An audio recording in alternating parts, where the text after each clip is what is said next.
Hello, everybody. Hello, Gravitrons. I'm more gravity. Let's play chess. You'll notice my new color scheme today. I chose this because we're not far off of my mother's birthday, and she is a proud survivor of cancer, and so supports the Susan G. Komen Foundation when she can. And so pink is in, guys. Let's see. Let's try game in 10 minutes.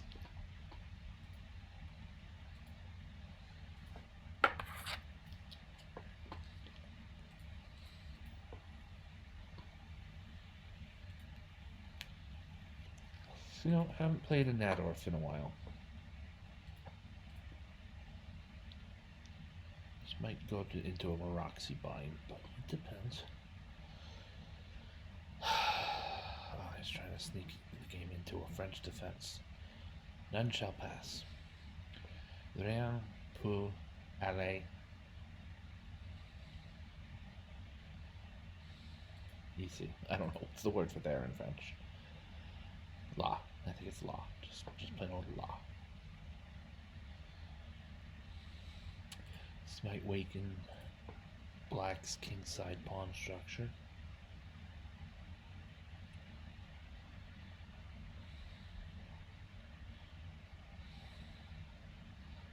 This might weaken black's kingside pawn structure.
Okay, Jord.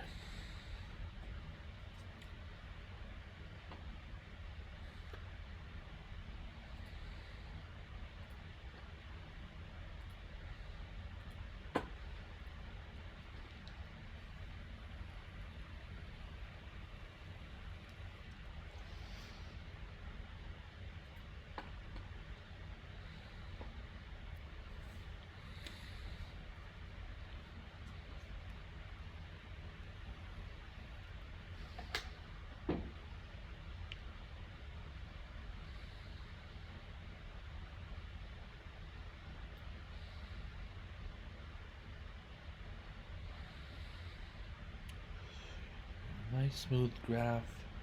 Unfortunately, a couple. Oh, look at these. They're right at the end, though.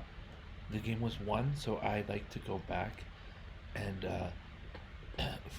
for the love of the game and for the sake of the game, practice this on against computer without that last tidying or whatever it was. Um, yeah, we see that rook to a3 leads to a quicker checkmate. Is rook to a3 best? Yeah, it says best.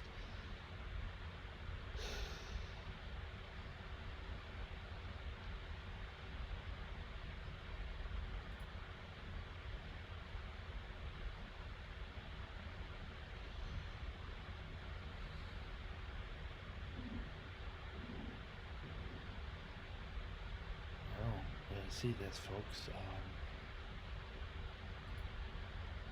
Okay. Yeah, the mate just wasn't there, so we're gonna stop the pawn with our king.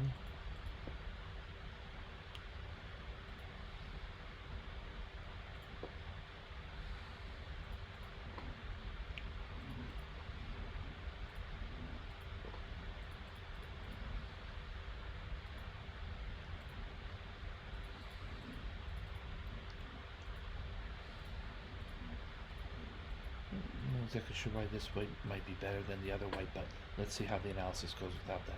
I'm really psyched about this game, and that I played well against a strong opponent who played well, and I persevered nonetheless. So let's review from the game as it were, folks.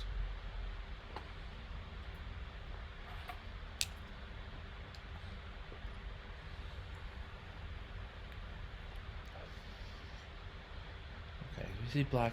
Just this is just a very sane and straightforward uh, moves by sane and straightforward moves by black to control the center. White is also aiming definitely to control the center here, and has opened up his her or they king position somewhat here.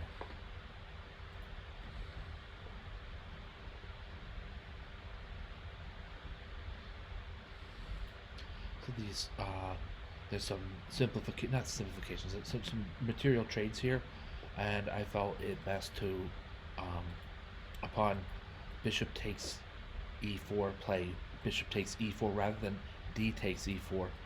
Mostly I thought this bishop is just so very strong here on e4, and it's going to cost white some thought time and a minor piece to uh, unseat him from this magnificent outpost on e4. Knight to d2, bishop takes g2. A tempo of initiative here is strong because the bishop will win the h3 pawn, unless white plays a strange move like rook to h2, or not only might white win the h3 pawn, but the rook has to move. That breaks up white's chance to castle. That's a joke because of how extremely loose white's king side is. Anyway, you wouldn't want a castle. There's no castling going on the king side of white's position here. So anyway, rook to h2 might be some sort of attempt to scare the bishop away. Nonetheless, I play the correct move. Bishop takes h3 for an extra pawn of material in my coffers, and now we're looking at white has a seriously unsafe king. Black has a 2-pawn lead in material. Black is about a minute behind on the clock. White has more mobile units deployed. White's leading in terms of mobility.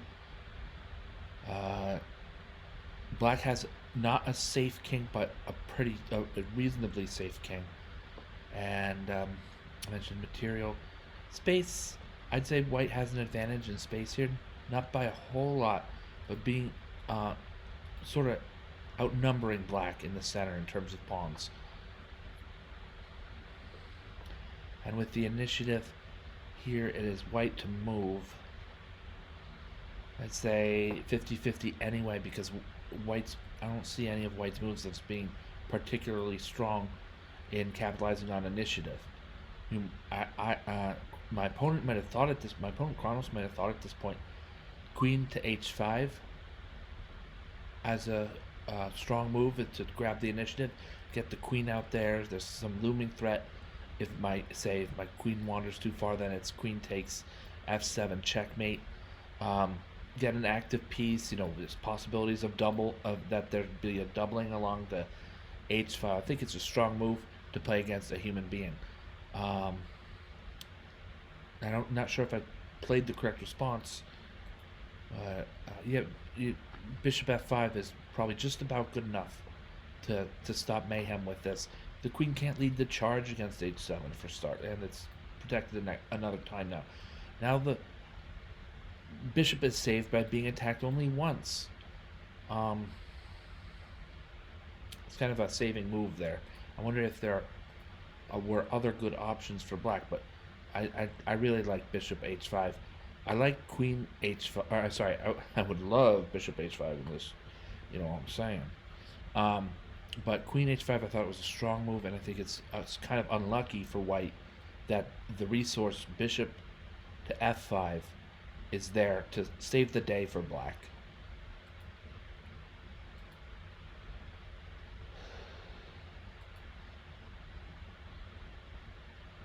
Pawn to G6 is a strong move here. What I had to do, I'm looking at other opportunities, maybe to simplify by developing my knight in the case of an exchange, or without an exchange, we're exchanging on E4, or rather E5, or without that, then we're pushing our opponent's advanced pieces backwards. That kind of stuff. I looked at that for a while. It's okay. It's not bad. These are good moves. But look at all the simple move. Pawn to G6. Threatening the white queen, so that wins a tempo of initiative at least. G7. The G7 square is now open for bishop to G7. And not only that, but then castles in some circumstances. Pawn to G6. Protecting your bishop, protecting my bishop on F5 a second time should the queen need to be called over somewhere else for attack or what have you. Pawn to G6, blocking any thoughts of a checkmate on F7. It's one of these really subtle moves that I've learned to play and look for now that I've finally had a chance in my life to sit down and play what I've always wanted to do.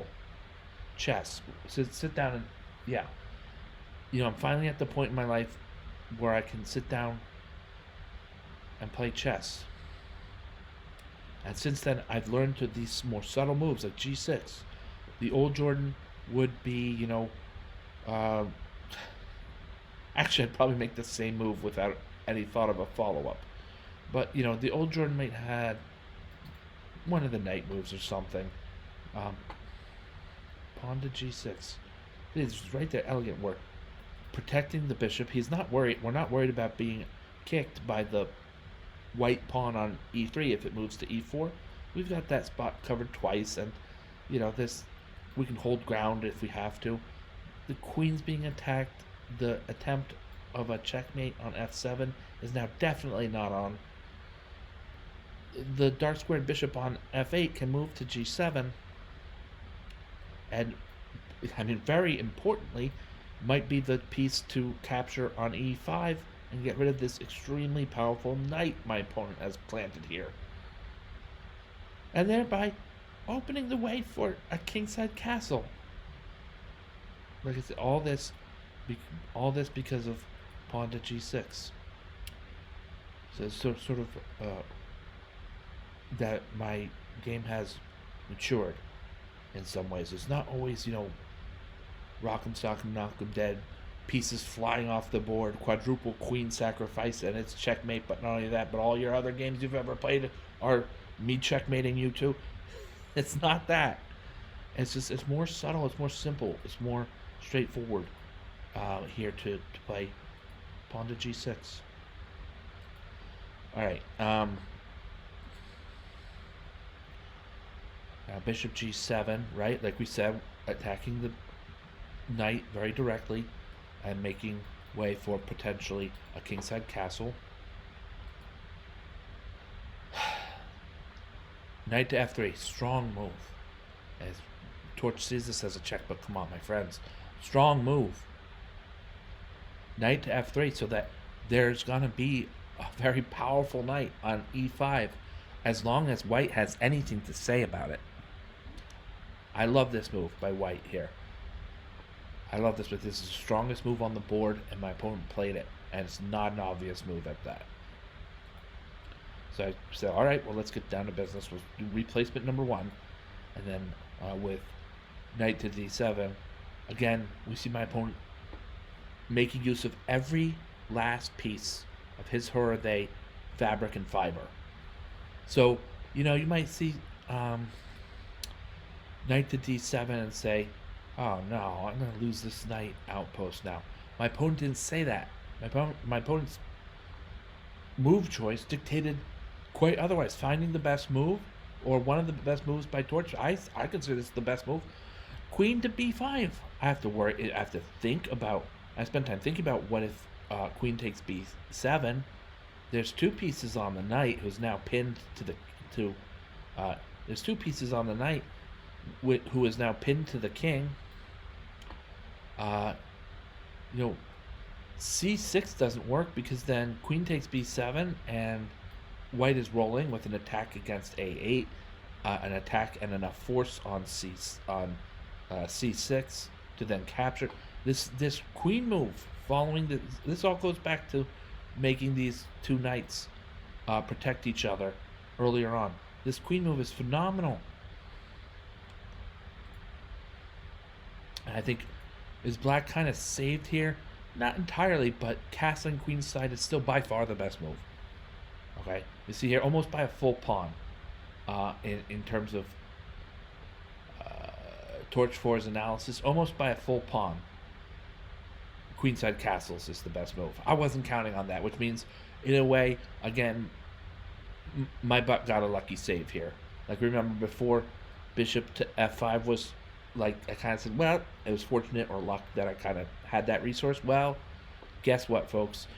Castles queenside is in that same category here. And then kind of liquidating on d7 after that, because what else is there to do? I found the resource. That's not my opponent's fault, so I think she or they try knight takes d7 and see what happens kind of approach, because we're not, I think that's okay. It's neither amazing nor bad. And now we're in this endgame. Well, white is protecting, meaning white has the inferior position or the inferior evaluation. That we know because of the 2 extra pawns that black has. The 2 extra pawns that black has. That being said, these are the rooks here. Rooks trade off often enough in the endgame, right? This isn't like a crazy thing that doesn't happen. So if these rooks trade off, then we have opposite colored bishops, and as I've said before, those games can be very drawish. They have this tendency where one side sets up a like a blockade along usually one of the medium or long diagonals, and the other side can't get at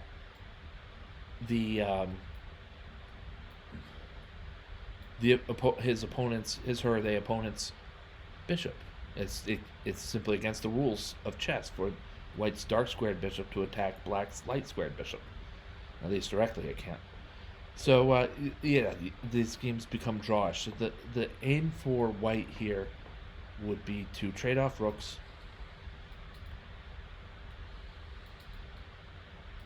and then blockade somehow. I'm not going to let that happen. So let's see how I did that. I like white's expanding on the queen side here, but it's not just expanding. I think there's some ideas of playing rook to a2, having a very strong second rank, but not just for the purpose of the second rank. Perhaps for an eventual doubling of rooks on the h file, and try to. The other part of white's plan should be to try to pick off enemy pawns, and doubling on the h file would be part of that. I believe it doesn't mean it works. I think I showed that the position doesn't allow for it quite to work, but it's the right strategy. You know, when you're in the game and you're playing the game, you would do something like this expansion on the queen side that my opponent is playing.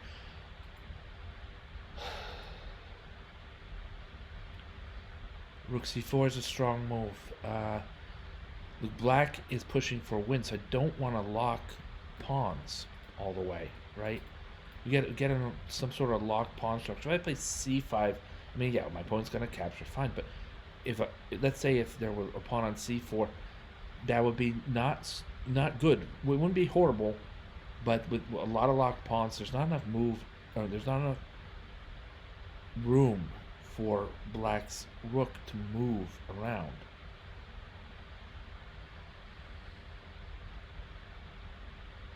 But with a rook here, I both keep my opponent's pawns, keep this bishop is so horribly set in its place, and rook to c4 helps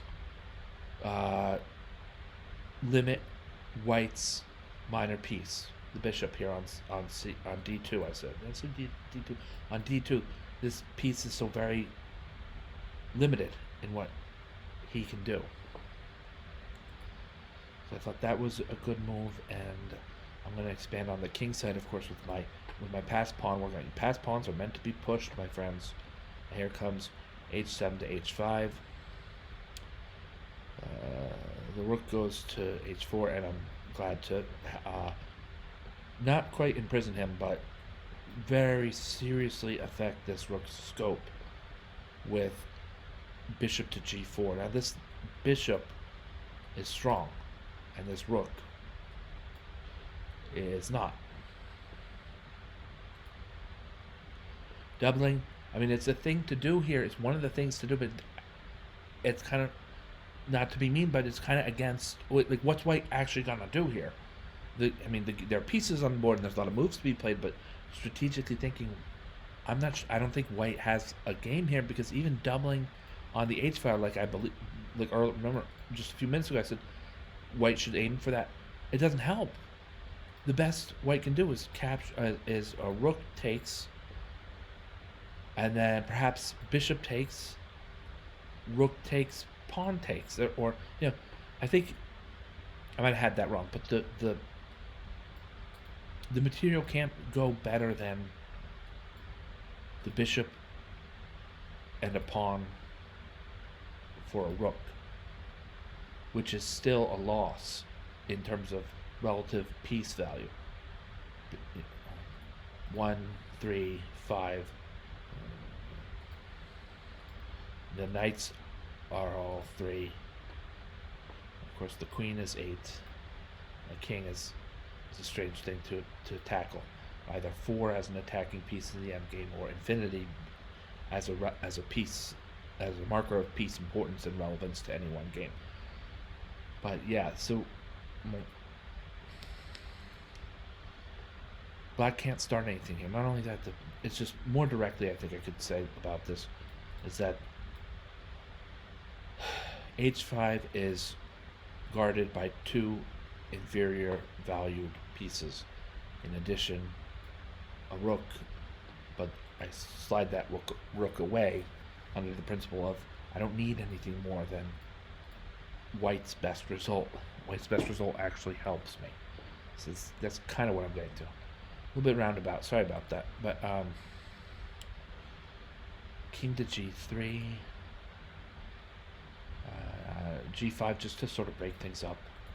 We gotta get some pieces moving, some pieces flowing.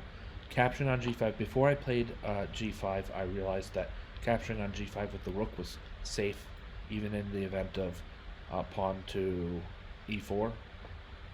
A pawn to e4 here doesn't really. It's not a bad thing for black to. Black will be able to defend against it.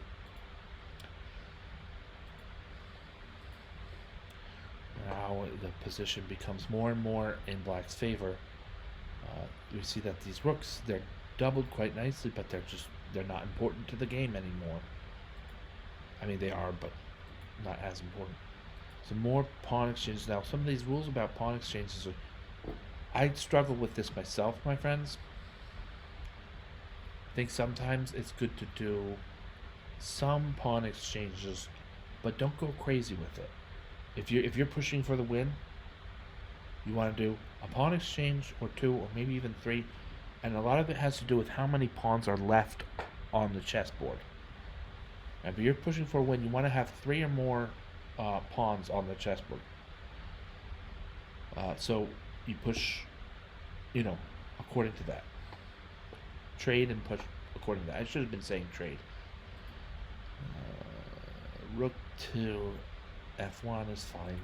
So just some of these moves are just building up to rook to e2 check, and we pick up the bishop, and now it's quite. Well, no, there was still test. I'm telling you, my opponent was a strong chess player. Testing me still after now I have the bishop in my coffers. I found the right move. It was how many good moves were there? See, there's some of these moves are not all that favorable for black. I mean, in general, being up 5.89 is a good thing, but that still means you've lost somehow off of best play from that was played here with rook to c3.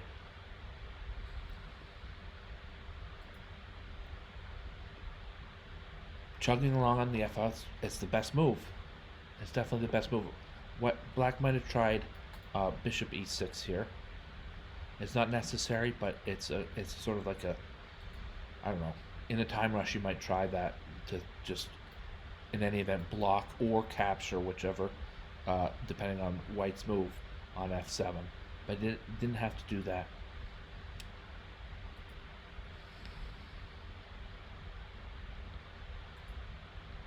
Picking up with the exchange, and now neatly rook takes f3 also covers the promotion threat on the f-file.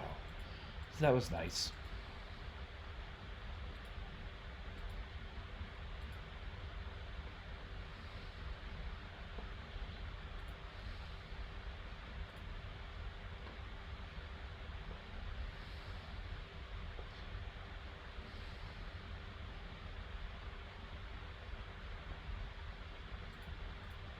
There it is.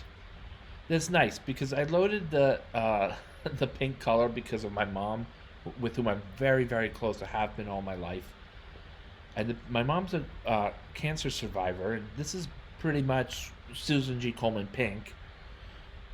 And the move that the computer pointed out was not all that good. Was capturing on f6 with the black rook capturing on f6. Some people think of pawns as akin to children to some extent. So capturing on f6 was not the thing to do. And not only was it not the thing to do, it was entirely not the thing to do because there was rook to f1 checkmate available instead. I don't know. There's a lot of things coming together all at once. I love that. It's fun. So this game, I don't know.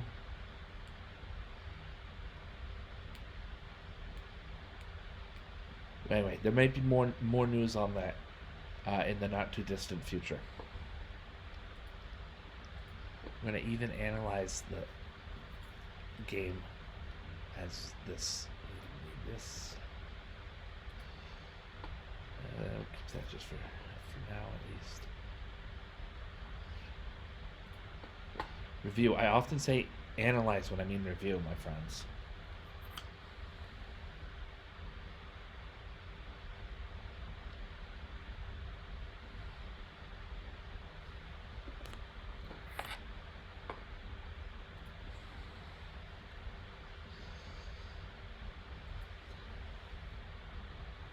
And this will be the where I'm just getting the computer numbers on this, and then it's so long for this session.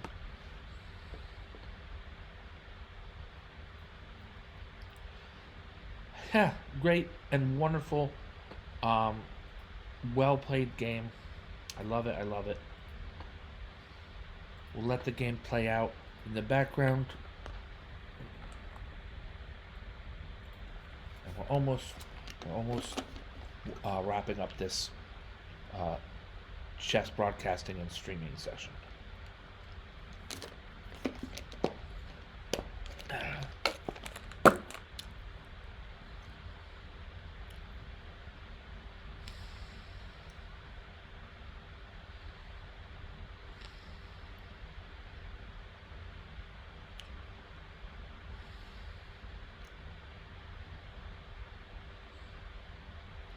The rook lift was good there. That yeah, it led to rook c4.